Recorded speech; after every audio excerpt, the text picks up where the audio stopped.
Hello learners, welcome to week 7 section 3. We have been discussing plurality of culture, plurality of identities.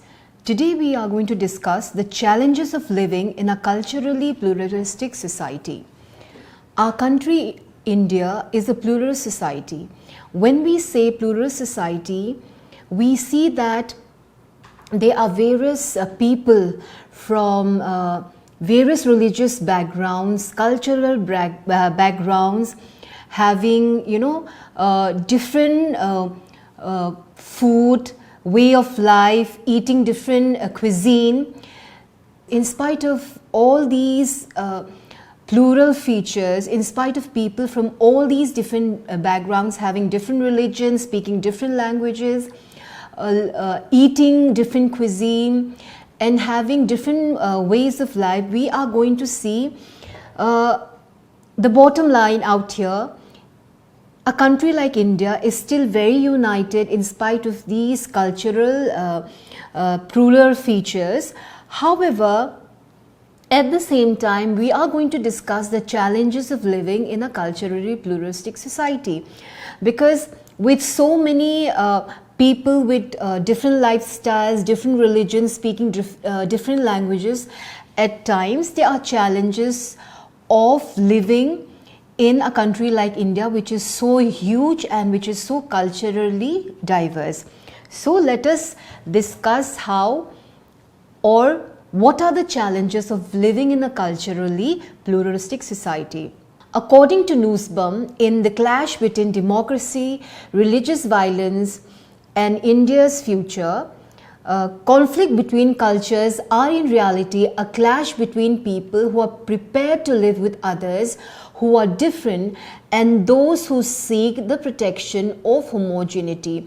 So this is what Nussbaum says. Let me repeat. According to Nussbaum, Nussbaum says that conflict between cultures are in reality a clash between people who are prepared to live with each other, who are different, and those who seek the protection of homogeneity. Because when we talk about plural society, when we talk about culturally pluralistic society, it is opposed to what is called homogeneity. When we say homogeneity, homogeneous, it means a group having, when we say a group having a homogeneous feature, it means that they are all the same. They speak the same language, they have the same culture, they have the same way of life, they eat the same food, cuisine. But when we talk with as opposed to homogeneous group, there is something called heterogeneity or plurality. Plurality as opposed to homogeneity means, plurality means various, a lot more.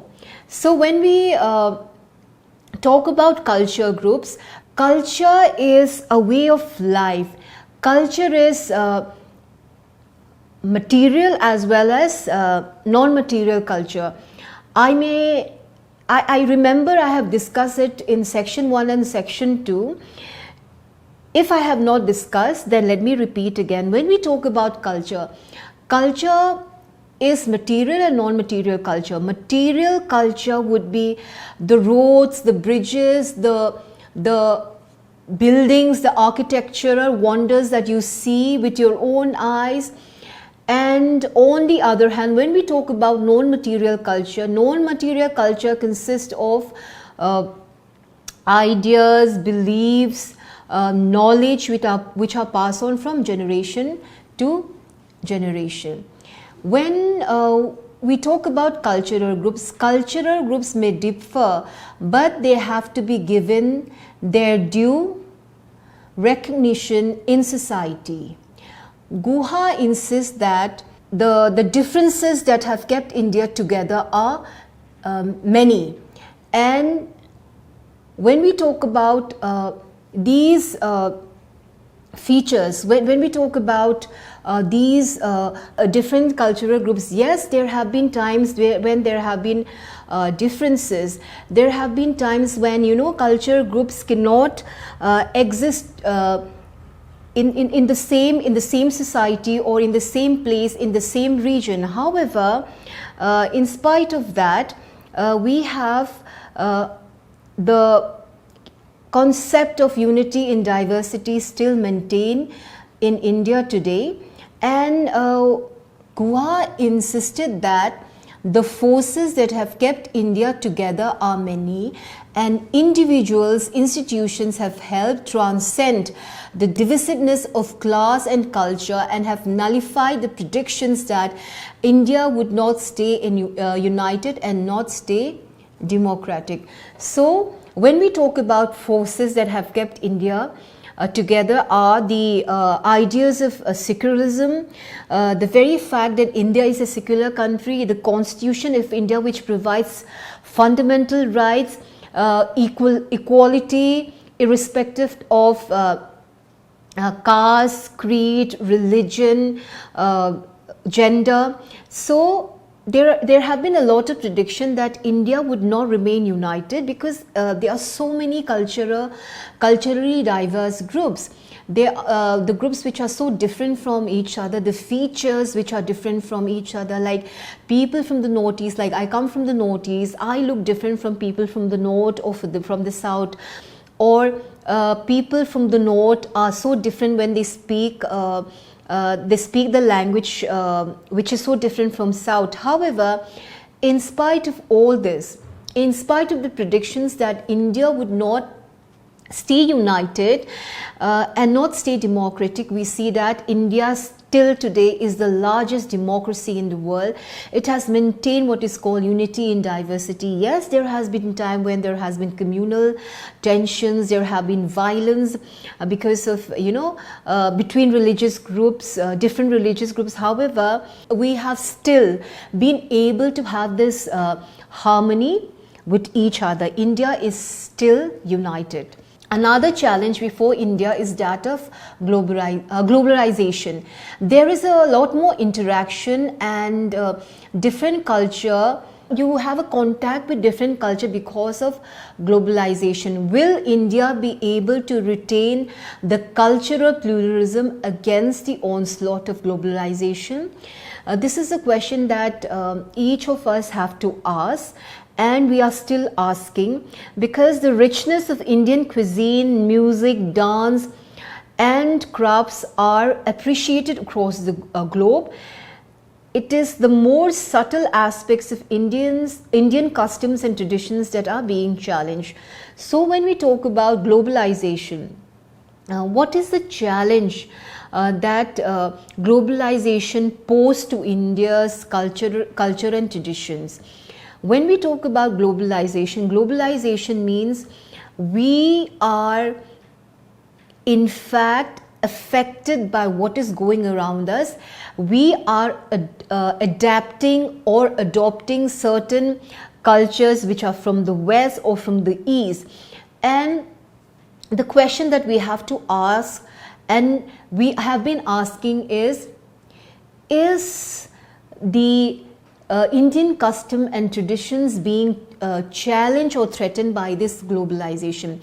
And when we talk about this aspects of Indian customs and traditions that have been challenged, it would be, the respect we have for the elders, or the arranged marriage which we have been having for a lot from centuries, for many years, if not century.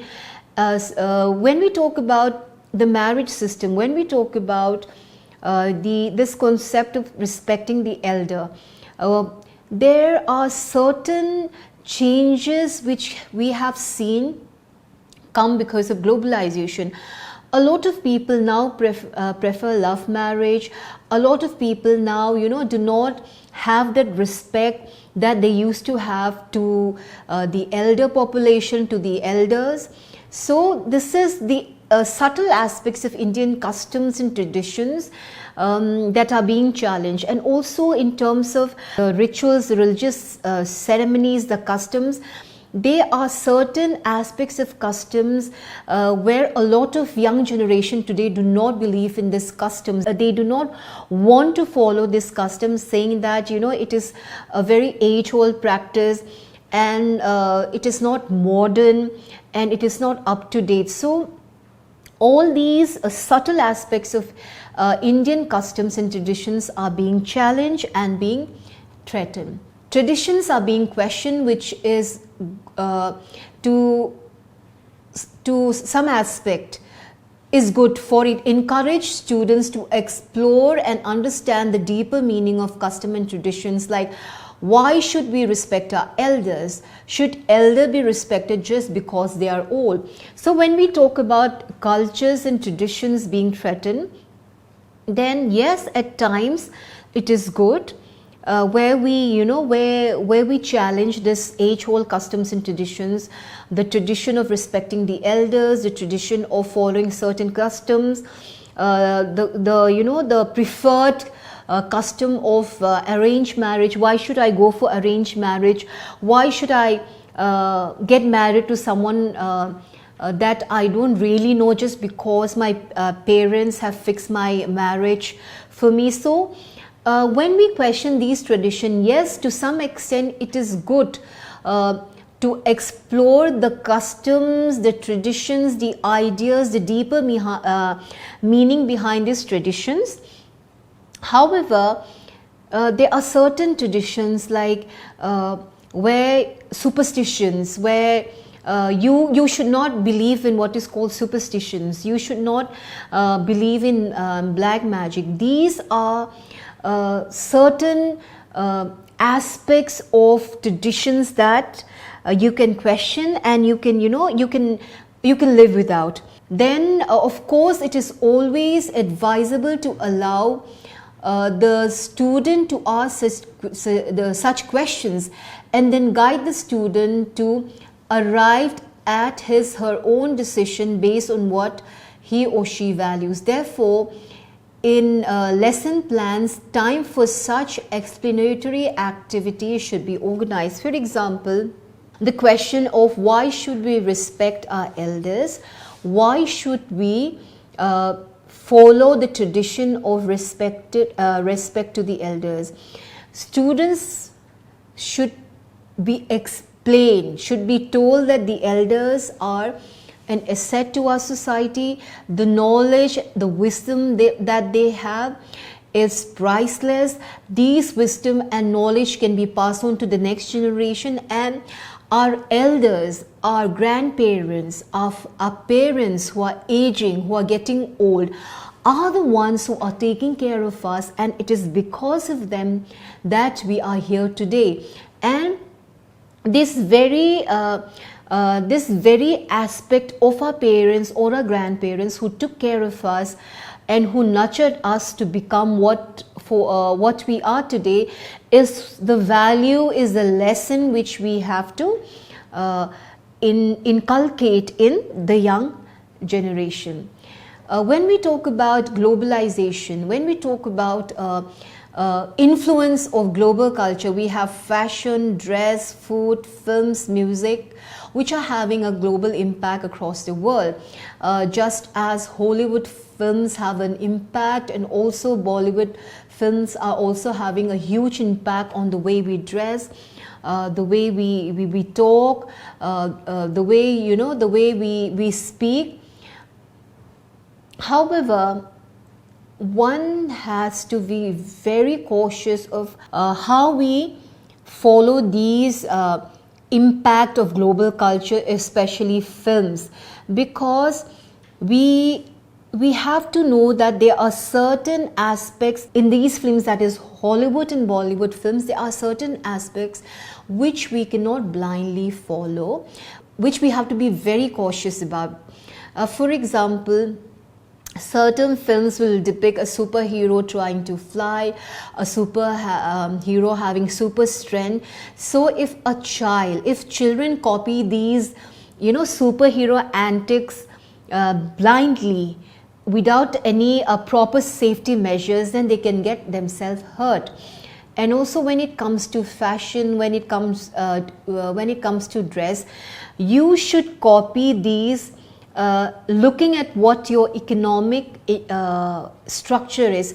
You cannot just dress according to what you see in the Hollywood films or in the Bollywood films and pressurize your parents or pressurize yourself to live according to the lifestyle which are seen in these films, because your economic background or the culture that you come, the cultural background from which you come from may not be in tune with these actors or celebrities who portray these in the film. So you have to be careful about what you copy, how you act.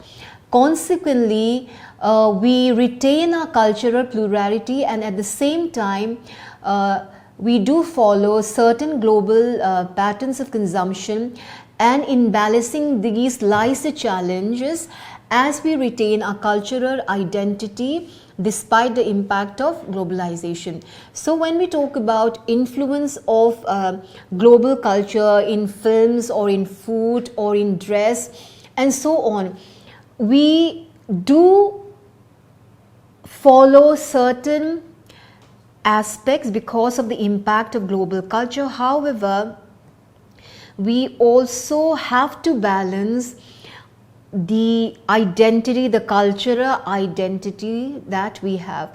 We cannot just, for example, we are a society which is very diverse in traditions. We have age-old customs, and just because of globalization, we cannot just blindly follow what is, what you see in the Western culture, the way they act, the way they dress, or the way they have this concept of they do not believe in marriages and so on and so forth.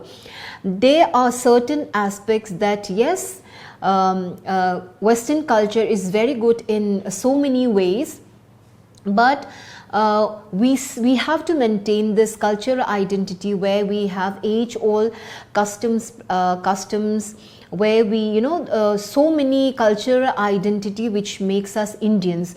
So we have to balance what to follow, what are the consequences of blindly following other cultures.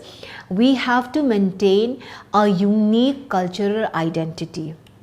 When we talk about various values, compassion, equality, tolerance, acceptance, appreciation and adjustment are some of the underlying values necessary for safeguarding the cultural pluralistic society of India. Indians are very aesthetic and eager to know of the dance, music, songs, food, clothes and crafts of other culture.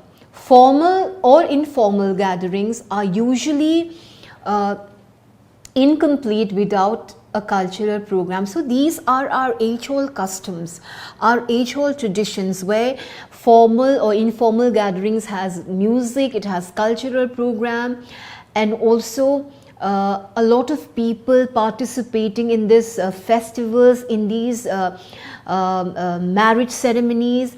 And when we talk about the values which binds our Indian culture, it would be compassion, equality, tolerance, acceptance, appreciation, adjustment.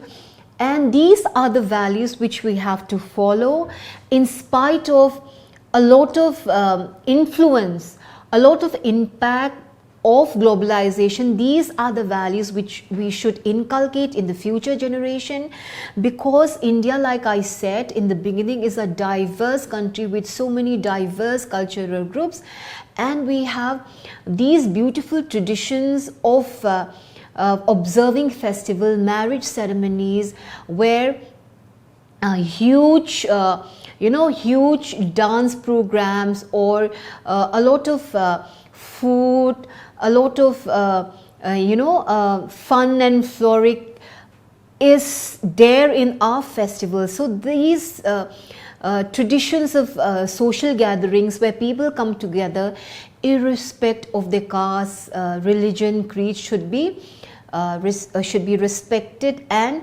should be continued. Students are to be encouraged to discuss differences and similarities.